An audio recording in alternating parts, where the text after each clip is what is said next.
Paper 121, The Times of Michael's Bestowal. Acting under the supervision of a commission of 12 members of the United Brotherhood of Urantia Midwayers, conjointly sponsored by the presiding head of our order and the Melchizedek of Record, I am the secondary midwayer of one-time attachment to the Apostle Andrew, and I am authorized to place on record the narrative of the life transactions of Jesus of Nazareth, as they were observed by my order of earth creatures, and as they were subsequently partially recorded by the human subject of my temporal guardianship. Knowing how his master so scrupulously avoided leaving written records behind him, Andrew steadfastly refused to multiply copies of his written narrative. A similar attitude on the part of the other apostles of Jesus greatly delayed the writing of the Gospels.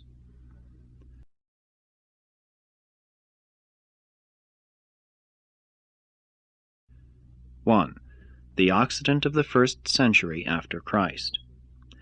Jesus did not come to this world during an age of spiritual decadence. At the time of his birth, Urantia was experiencing such a revival of spiritual thinking and religious living as it had not known in all its previous post-Adamic history, nor has experienced in any era since. When Michael incarnated on Urantia, the world presented the most favorable condition for the Creator Son's bestowal that had ever previously prevailed or has since obtained. In the centuries just prior to these times, Greek culture and the Greek language had spread over the Occident and Near Orient, and the Jews, being a Levantine race, in nature part Occidental and part Oriental, were eminently fitted to utilize such cultural and linguistic settings for the effective spread of a new religion to both East and West. These most favorable circumstances were further enhanced by the tolerant political rule of the Mediterranean world by the Romans. This entire combination of world influences is well illustrated by the activities of Paul, who, being in religious culture a Hebrew of the Hebrews, proclaimed the gospel of a Jewish Messiah in the Greek tongue, while he himself was a Roman citizen. Nothing like the civilization of the times of Jesus has been seen in the Occident before or since those days. European civilization was unified and coordinated under an extraordinary threefold influence. 1. The Roman political and social systems. 2. The Grecian language and culture, and philosophy to a certain extent. 3. The rapidly spreading influence of Jewish religious and moral teachings. When Jesus was born, the entire Mediterranean world was a unified empire. Good roads, for the first time in the world's history, interconnected many major centers. The seas were cleared of pirates, and a great era of trade and travel was rapidly advancing. Europe did not again enjoy another such period of travel and trade until the 19th century after Christ. Notwithstanding the internal peace and superficial prosperity of the Greco-Roman world, a majority of the inhabitants of the empire languished in squalor and poverty. The small upper class was rich. A miserable and impoverished lower class embraced the rank and file of humanity. There was no happy and prosperous middle class in those days. It had just begun to make its appearance in Roman society. The first struggles between the expanding Roman and Parthian states had been concluded in the then recent past, leaving Syria in the hands of the Romans. In the times of Jesus, Palestine and Syria were enjoying a period of prosperity, relative peace, and extensive commercial intercourse with the lands to both the east and the west.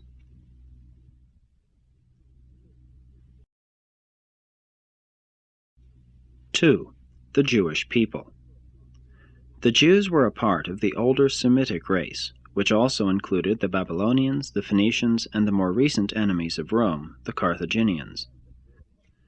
During the forepart of the 1st century after Christ, the Jews were the most influential group of the Semitic peoples, and they happened to occupy a peculiarly strategic geographic position in the world, as it was at that time ruled and organized for trade. Many of the great highways joining the nations of antiquity passed through Palestine, which thus became the meeting place or crossroads of 3 continents. The travel, trade, and armies of Babylonia, Assyria, Egypt, Syria, Greece, Parthia, and Rome successively swept over Palestine. From time immemorial, many caravan routes from the Orient passed through some part of this region to the few good seaports of the eastern end of the Mediterranean, whence ships carried their cargoes to all the maritime Occident.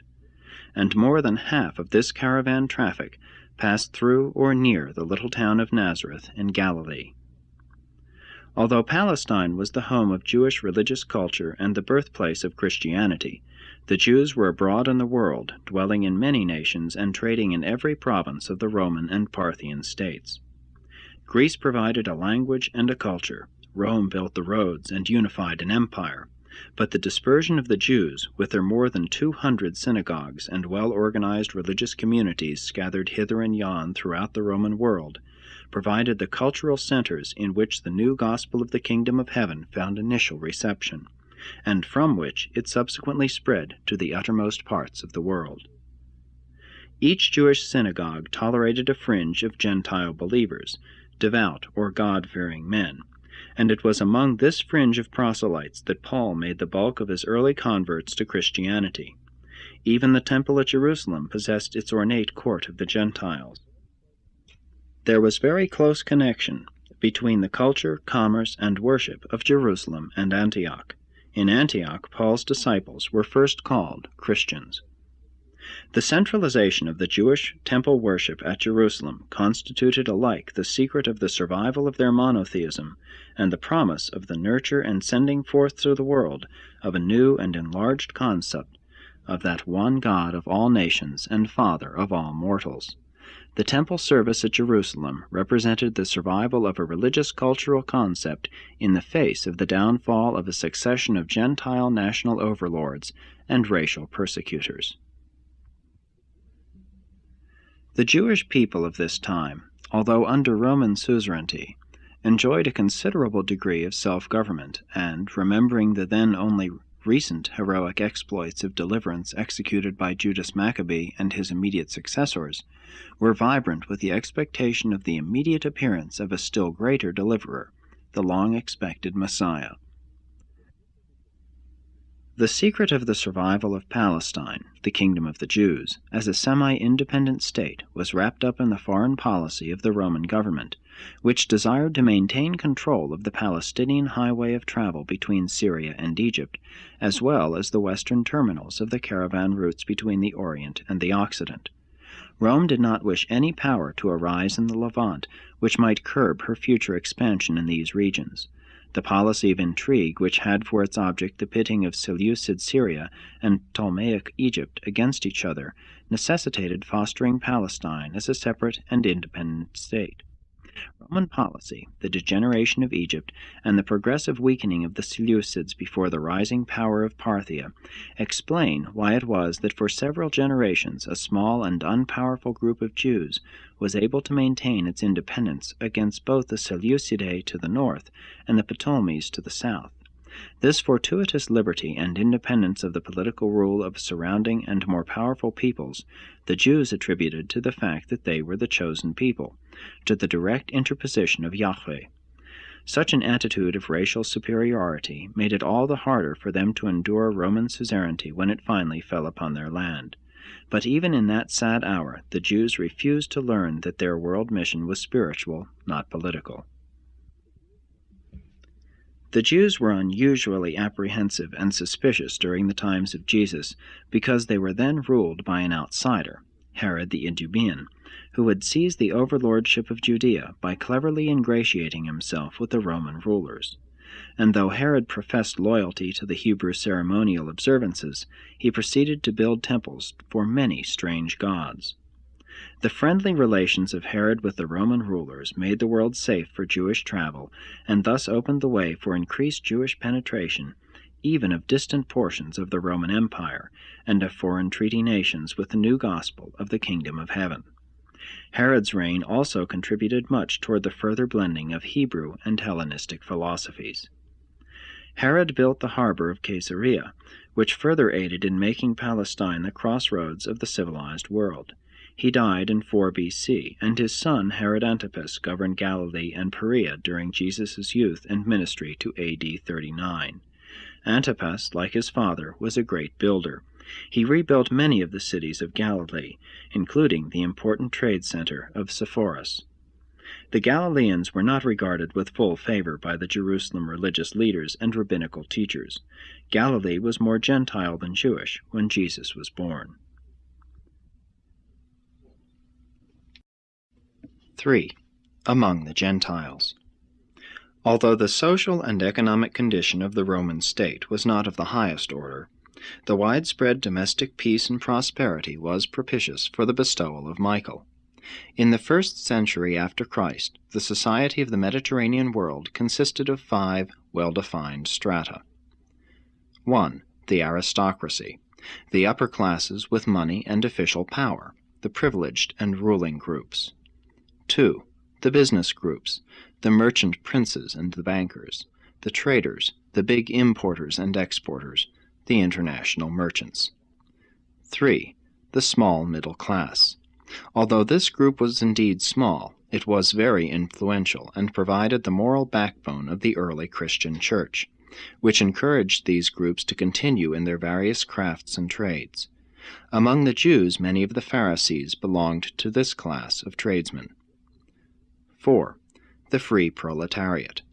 This group had little or no social standing. Though proud of their freedom, they were placed at great disadvantage because they were forced to compete with slave labor. The upper classes regarded them disdainfully, allowing that they were useless except for breeding purposes. 5. The slaves. Half the population of the Roman state were slaves. Many were superior individuals and quickly made their way up among the free proletariat and even among the tradesmen. The majority were either mediocre or very inferior. Slavery, even of superior peoples, was a feature of Roman military conquest. The power of the master over his slave was unqualified. The early Christian Church was largely composed of the lower classes and these slaves. Superior slaves often received wages, and by saving their earnings were able to purchase their freedom. Many such emancipated slaves rose to high positions in state, church, and the business world. And it was just such possibilities that made the early Christian Church so tolerant of this modified form of slavery. There was no widespread social problem in the Roman Empire in the 1st century after Christ. The major portion of the populace regarded themselves as belonging in that group into which they chanced to be born. There was always the open door through which talented and able individuals could ascend from the lower to the higher strata of Roman society. But the people were generally content with their social rank. They were not class-conscious, neither did they look upon these class distinctions as being unjust or wrong. Christianity was in no sense an economic movement, having for its purpose the amelioration of the miseries of the depressed classes. Although women enjoyed more freedom throughout the Roman Empire than in her restricted position in Palestine, the family devotion and natural affection of the Jews far transcended that of the Gentile world. 4. Gentile philosophy. The Gentiles were, from a moral standpoint, somewhat inferior to the Jews, but there was present in the hearts of the nobler Gentiles abundant soil of natural goodness and potential human affection, in which it was possible for the seed of Christianity to sprout and bring forth an abundant harvest of moral character and spiritual achievement. The Gentile world was then dominated by 4 great philosophies, all more or less derived from the earlier Platonism of the Greeks. These schools of philosophy were: 1. The Epicurean. This school of thought was dedicated to the pursuit of happiness. The better Epicureans were not given to sensual excesses. At least this doctrine helped to deliver the Romans from a more deadly form of fatalism. It taught that men could do something to improve their terrestrial status. It did effectually combat ignorant superstition. 2. The Stoic. Stoicism was the superior philosophy of the better classes. The Stoics believed that a controlling reason fate dominated all nature. They taught that the soul of man was divine, that it was imprisoned in the evil body of physical nature. Man's soul achieved liberty by living in harmony with nature. with God. Thus virtue came to be its own reward. Stoicism ascended to its sublime morality, ideals never since transcended by any purely human system of philosophy. While the Stoics professed to be the offspring of God, they failed to know him, and therefore failed to find him. Stoicism remained a philosophy. It never became a religion. Its followers sought to attune their minds to the harmony of the universal mind, but they failed to envisage themselves as the children of a loving Father. Paul leaned heavily toward Stoicism when he wrote, "I have learned in whatsoever state I am, therewith to be content." 3. The Cynic. Although the Cynics traced their philosophy to Diogenes of Athens, they derived much of their doctrine from the remnants of the teachings of Macaventa Melchizedek. Cynicism had formerly been more of a religion than a philosophy. At least the Cynics made their religio-philosophy democratic. In the fields and in the marketplaces they continually preached their doctrine that man could save himself if he would. They preached simplicity and virtue and urged men to meet death fearlessly. These wandering Cynic preachers did much to prepare the spiritually hungry populace for the later Christian missionaries.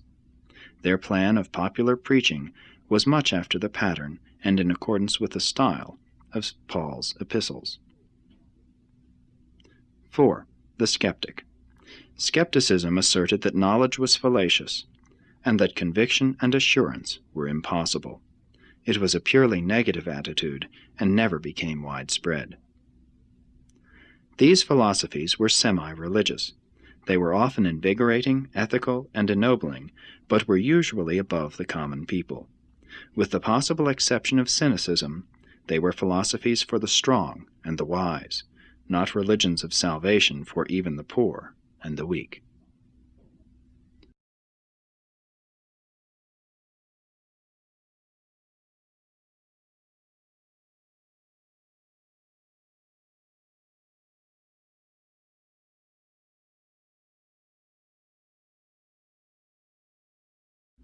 (5) The Gentile religions.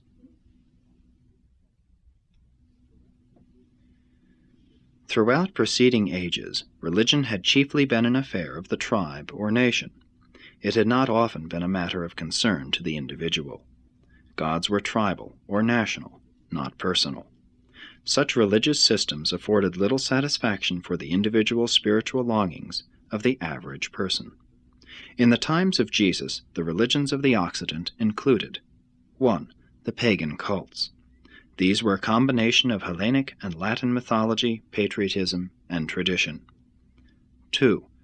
Emperor worship. This deification of man as the symbol of the state was very seriously resented by the Jews and the early Christians, and led directly to the bitter persecutions of both churches by the Roman government. 3. Astrology. This pseudo-science of Babylon developed into a religion throughout the Greco-Roman Empire. Even in the 20th century, man has not been fully delivered from this superstitious belief. 4. The mystery religions. Upon such a spiritually hungry world, a flood of mystery cults had broken, new and strange religions from the Levant, which had enamored the common people and had promised them individual salvation.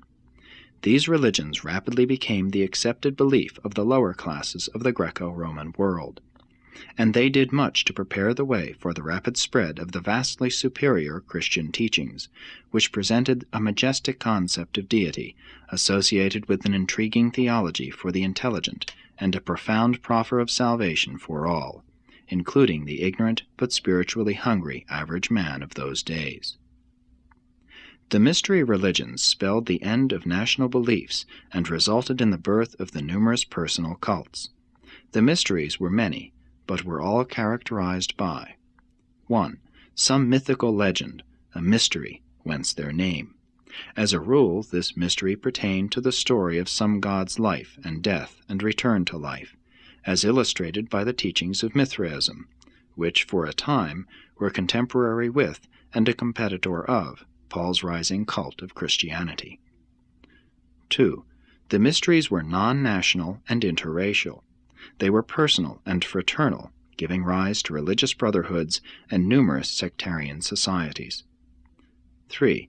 They were, in their services, characterized by elaborate ceremonies of initiation and impressive sacraments of worship. Their secret rites and rituals were sometimes gruesome and revolting. 4.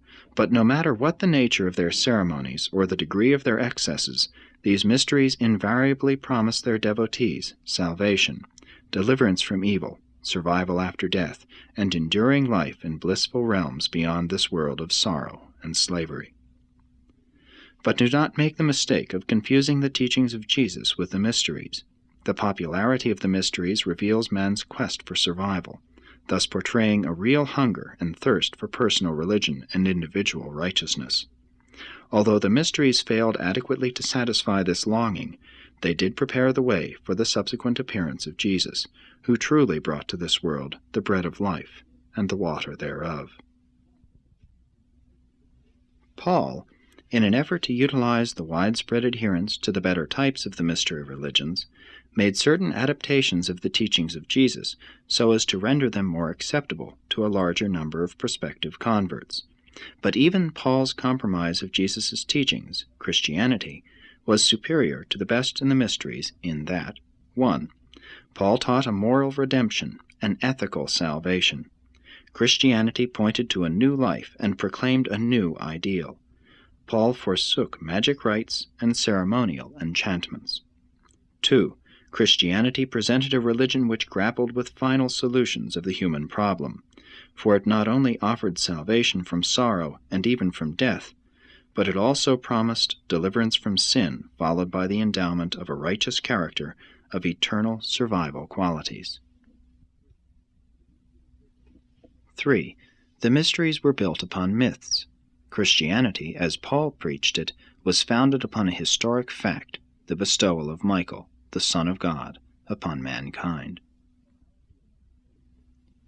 Morality among the Gentiles was not necessarily related to either philosophy or religion. Outside of Palestine, it not always occurred to people that a priest of religion was supposed to lead a moral life.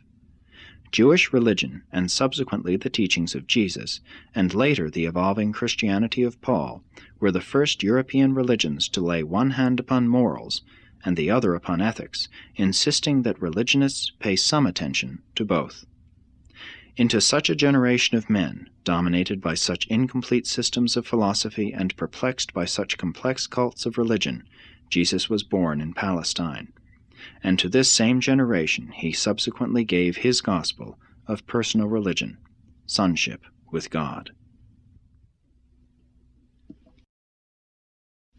6. The Hebrew religion.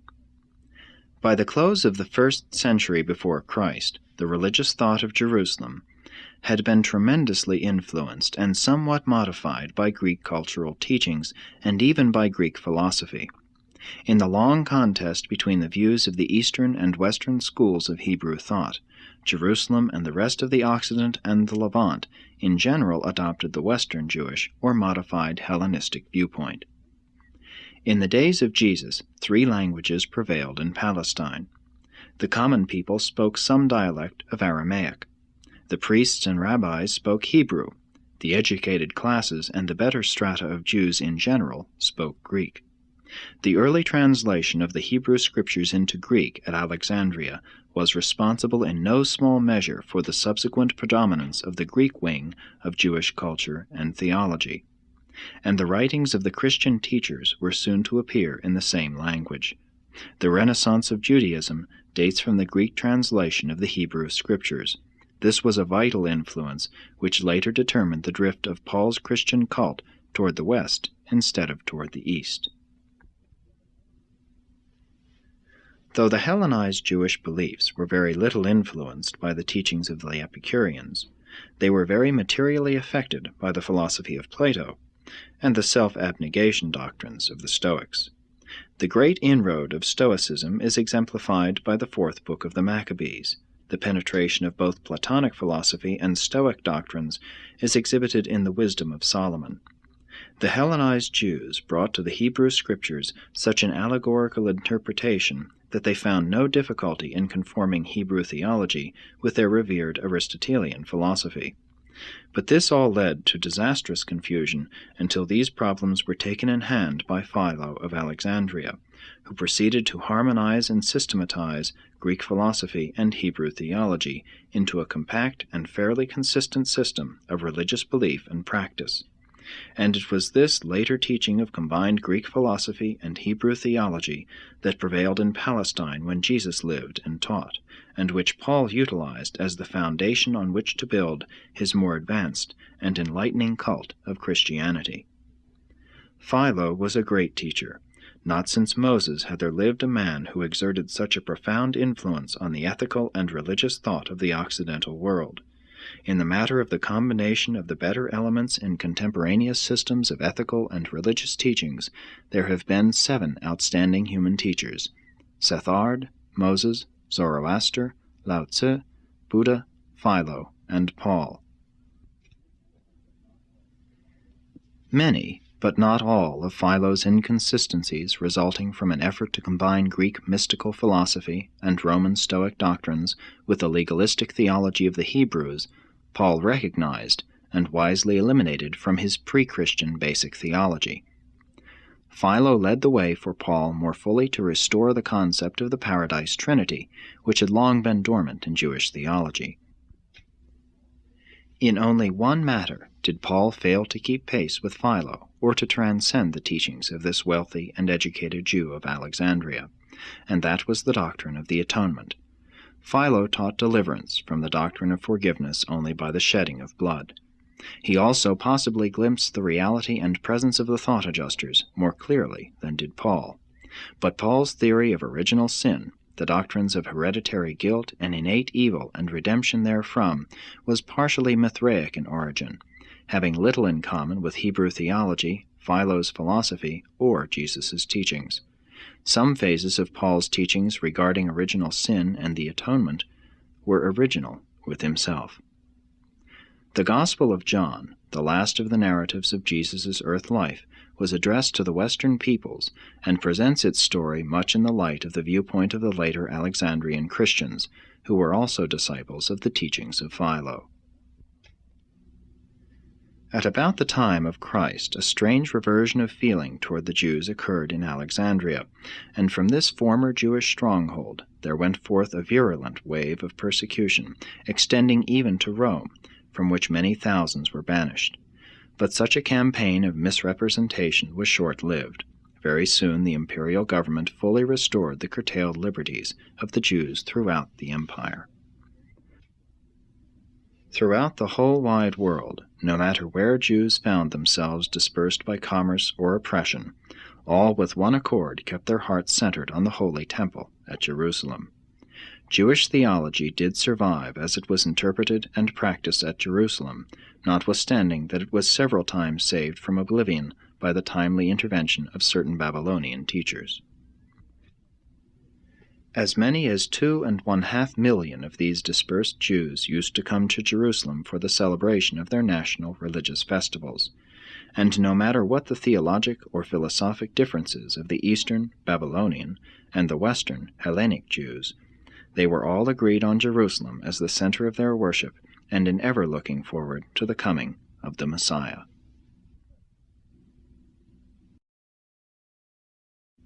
7. Jews and Gentiles. By the times of Jesus, the Jews had arrived at a settled concept of their origin, history, and destiny. They had built up a rigid wall of separation between themselves and the Gentile world. They looked upon all Gentile ways with utter contempt. They worshipped the letter of the law, and indulged a form of self-righteousness based upon the false pride of descent. They had formed preconceived notions regarding the promised Messiah, and most of these expectations envisaged a Messiah who would come as a part of their national and racial history. To the Hebrews of those days, Jewish theology was irrevocably settled, forever fixed.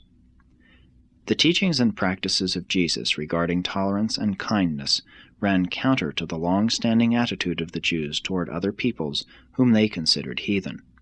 For generations, the Jews had nourished an attitude toward the outside world which made it impossible for them to accept the Master's teachings about the spiritual brotherhood of man. They were unwilling to share Yahweh on equal terms with the Gentiles, and were likewise unwilling to accept as the Son of God one who taught such new and strange doctrines. The scribes, the Pharisees, and the priesthood held the Jews in a terrible bondage of ritualism and legalism, a bondage far more real than that of the Roman political rule. The Jews of Jesus' time were not only held in subjugation to the law, but were equally bound by the slavish demands of the traditions, which involved and invaded every domain of personal and social life.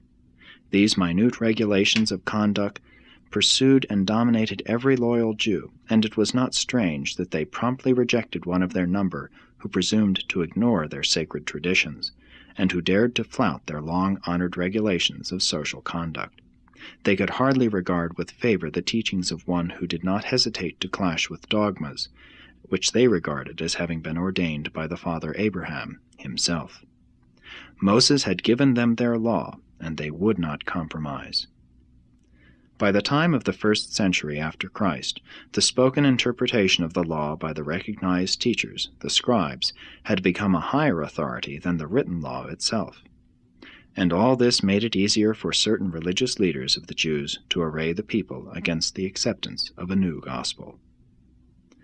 These circumstances rendered it impossible for the Jews to fulfill their divine destiny as messengers of the new gospel of religious freedom and spiritual liberty. They could not break the fetters of tradition. Jeremiah had told of the law to be written in men's hearts. Ezekiel had spoken of a new spirit to live in man's soul, and the psalmist had prayed that God would create a clean heart within and renew a right spirit. But when the Jewish religion of good works and slavery to law fell victim to the stagnation of traditionalistic inertia, the motion of religious evolution passed westward to the European peoples.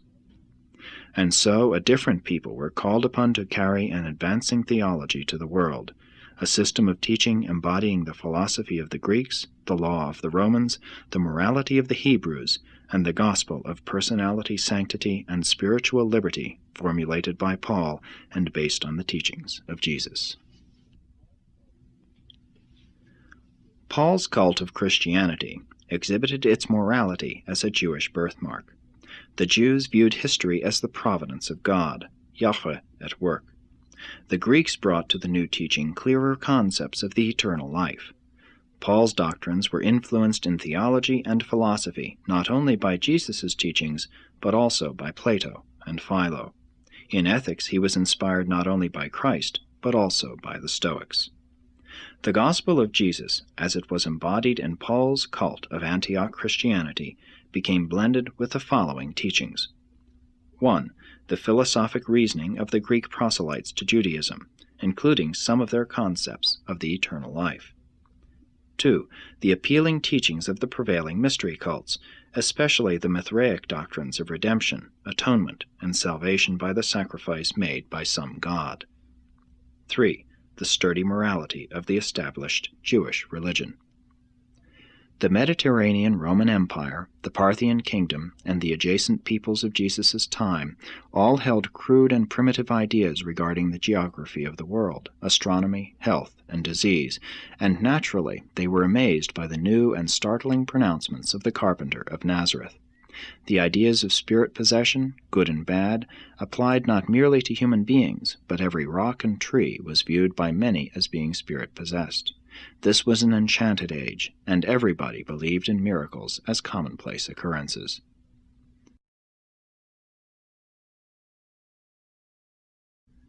(8) Previous written records. As far as possible, consistent with our mandate, we have endeavored to utilize and to some extent coordinate the existing records having to do with the life of Jesus on Urantia. Although we have enjoyed access to the lost record of the Apostle Andrew, and have benefited from the collaboration of a vast host of celestial beings who were on earth during the times of Michael's bestowal, notably his now personalized adjuster, it has been our purpose also to make use of the so-called Gospels of Matthew, Mark, Luke, and John. These New Testament records had their origin in the following circumstances. 1. The Gospel by Mark. John Mark wrote the earliest, excepting the notes of Andrew, briefest and most simple record of Jesus' life. He presented the Master as a minister, as man among men. Although Mark was a lad lingering about many of the scenes which he depicts, his record is in reality the Gospel according to Simon Peter. He was early associated with Peter, later with Paul. Mark wrote this record at the instigation of Peter and on the earnest petition of the church at Rome. Knowing how consistently the Master refused to write out his teachings when on earth and in the flesh, Mark, like the apostles and other leading disciples, was hesitant to put them in writing. But Peter felt the church at Rome required the assistance of such a written narrative, and Mark consented to undertake its preparation. He made many notes before Peter died in AD 67, and, in accordance with the outline approved by Peter and for the church at Rome, he began his writing soon after Peter's death. The Gospel was completed near the end of AD 68. Mark wrote entirely from his own memory and Peter's memory. The record has since been considerably changed, numerous passages having been taken out, and some later material added at the end to replace the latter 1/5 of the original Gospel, which was lost from the first manuscript before it was ever copied. This record by Mark, in conjunction with Andrew's and Matthew's notes, was the written basis of all subsequent Gospel narratives which sought to portray the life and teachings of Jesus. 2. The Gospel of Matthew. The so-called Gospel according to Matthew is the record of the Master's life which was written for the edification of Jewish Christians.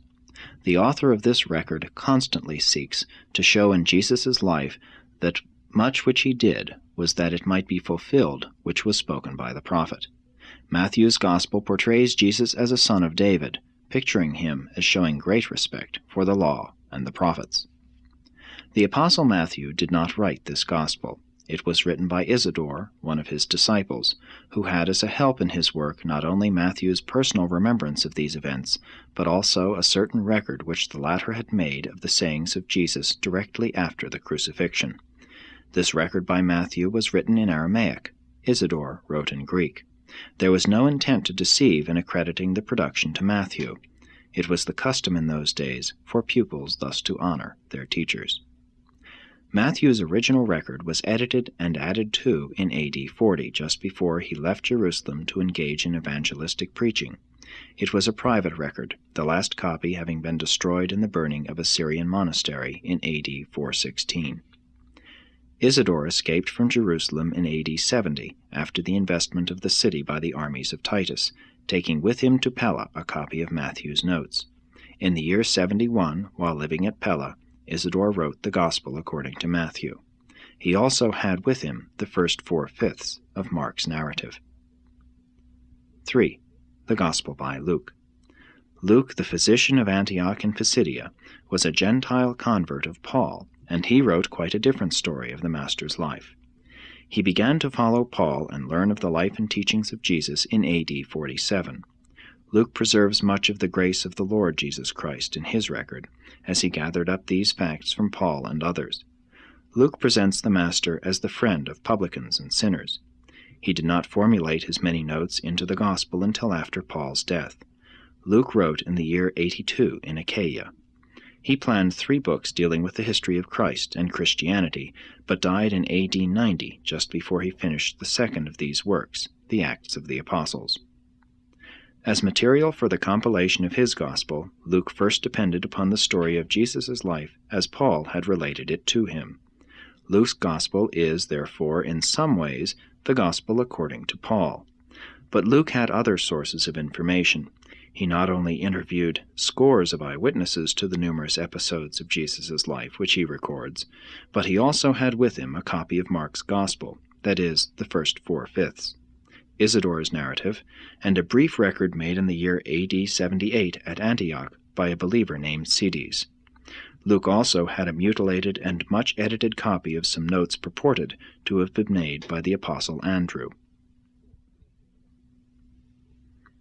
4. The Gospel of John. The Gospel according to John relates much of Jesus' work in Judea and around Jerusalem which is not contained in the other records. This is the so-called Gospel according to John, the son of Zebedee, and though John did not write it, he did inspire it. Since its first writing, it has several times been edited to make it appear to have been written by John himself. When this record was made, John had the other Gospels, and he saw that much had been omitted. Accordingly, in the year AD 101, he encouraged his associate Nathan, a Greek Jew from Caesarea, to begin the writing.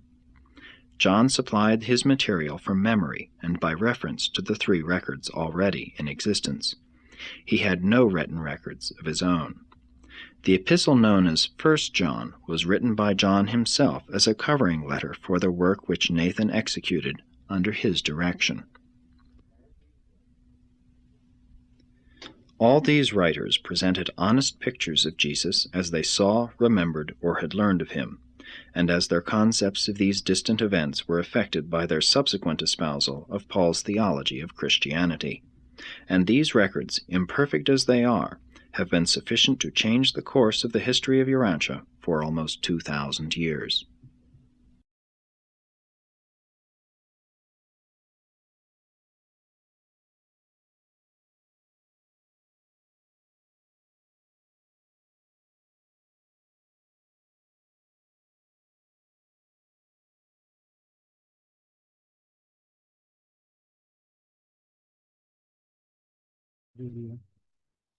This is the acknowledgement attached to the book.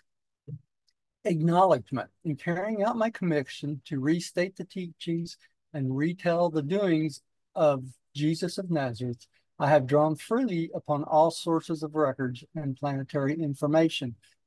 My ruling motive has been to prepare a record which will not only be enlightening to the generation of men now living, but also be helpful to all future generations. From the vast store of information made available to me, I have chosen that which is best suited to the accomplishment of this purpose. As far as possible, I have derived my information from purely human sources. Only when such sources failed have I resorted to those records which are superhuman. When ideas and concepts of Jesus' life and teachings has been acceptably expressed by a human mind, I invariably gave preference to such apparently human thought patterns. Although I have sought to adjust the verbal expressions to better to conform to our concept of the real meaning and the true import of the Master's life teachings as far as possible, I have adhered to the actual human concept and thought pattern in all my narratives. I well know that those concepts which have had origin in the human mind will prove more acceptable and helpful to all other human minds. When unable to find the necessary concepts in the human records or in the human expressions, I have next resorted to the memory resources of my own order of earth creatures, the midwayers. And when that secondary source of information proved inadequate, I have unhesitantly resorted to the superplanetary sources of information. The memoranda which I have collected and from which I have prepared this narrative of the life and teachings of Jesus, aside from the memory of the record of the Apostle Andrew, embraces thought gems and superior concepts of Jesus' teaching assembled from more than 2,000 human beings who have lived on earth from the day of Jesus down to the time of this inditing of these revelations, more correctly, restatements. The revelatory permission has been utilized only when the human record and the human concepts failed to supply an adequate thought pattern. My revelatory commission forbade me to resort to extra-human sources or either information or expressions until such time as I could testify that I had failed in my efforts to find the required conceptual expression in purely human sources.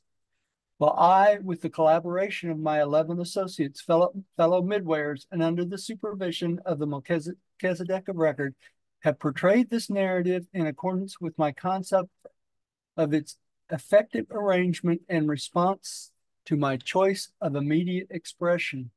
Nevertheless, the majority of the ideas and some of the effective expressions which I have utilized had their origin in the minds of men of many races who have lived on earth during the intervening generations, right on down to those who were still alive at the time of this undertaking. In many ways, I have served more as a collector and editor than an original narrator.